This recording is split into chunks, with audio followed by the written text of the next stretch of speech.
they can't do their job properly. You make a good point. Let's just see how far that reserved profession status would extend.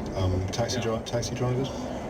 Well, people, you're looking at sort of one or two people, not that isn't important, but it's different to hundreds of people. No, I know. So taxi drivers are all right. They can drive your children around, but a pilot can't. Well, I think there's There's fucking brain there. Looking in an electricity substation, or somebody manning the Thames barrier, or I mean, you know, a publican could put a bottle of poison into the Bacardi. Well, I mean, a good example is, I mean, if you look at astronauts, you know, they're not responsible for What is this people's dozy lives, idiot doing? Forgive me for the banality, but they are if their spaceship crashes into something, if it's badly piloted or something like that. You're coming back to Earth in a Dozy space shuttle. You twat. can do all the damage that this bloke did.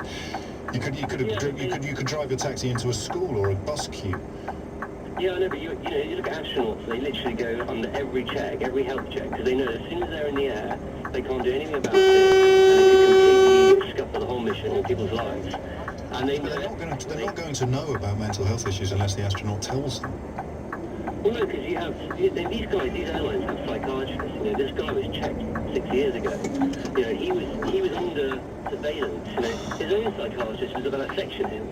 You know, the fact that he had 2 weeks to do that, and he knew he was a pilot. But this is the point, is that I was drawn, like you are, to the idea that pilots somehow represent a special status, but they don't, because, you know, I'm a radio presenter. I obviously don't have 149 passengers sitting behind me at the moment, but I could go into a cinema and do something atrocious.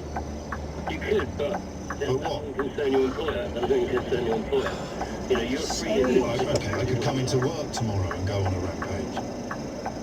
Well, you could, but I mean... And it's as likely as it is for a pilot. I mean, this has happened once in recorded history, hasn't it? So the idea that it then becomes a case that we use as a precedent to treat every pilot differently in the future is to me absurd, although I don't think the absurdity is striking you. As you think pilots are, you can see